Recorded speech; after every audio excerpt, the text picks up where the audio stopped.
ስሜ ሳዲቅ ጀማል ይባላለሁ። 5 ቤተሰቦችን በግሬፍል አጥቻለሁኝ። After 4.5 years, they're tired of waiting for justice. Every day, we've listened to the evidence from the public inquiry. Every detail. Every cover-up. Every corrupt company involved. Today, the bereaved and survivor group Grenfell United want charges for the 72 people who died in the tower. I mean, what's it going to take for this government to do something? Grenfell happened 4.5 years ago. Not much change has happened. Do they need Grenfell to happen again for them to do something? I don't know what more they need. I really don't know what more they need. Their billboard drove through London today, past Parliament and the Met Police headquarters. Since the tragedy, they've demanded change in fire safety, but this message is different. But that's why we're here. We're going to keep fighting. We're going to keep fighting for changes, and we're going to demand those charges because they need to happen. Grenfell United say the evidence has been mounting up.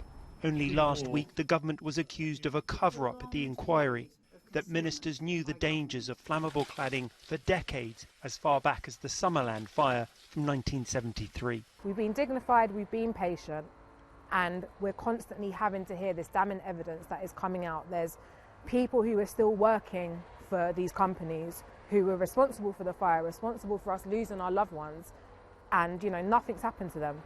And there's anger too at the so-called cladding crisis, where an estimated 1 million people still live in unsafe homes.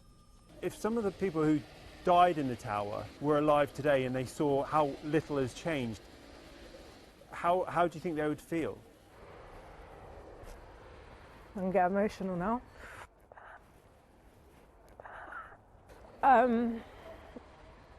That's why we keep doing this, because they've lost their voice. We need to now carry on and make sure this doesn't happen again, and no one has to suffer the way we've had to. We're not just doing this for the 72, we're doing this to make sure this doesn't happen again to anyone, and no one has to suffer the way we did. The Met Police told us their investigation is continuing at pace, but said there won't be any charges till the inquiry finishes. That's likely to be 2023, 6 years after the fire. And in a statement, the government said a tragedy like Grenfell must never be allowed to happen again. Rags Martel, ITV News.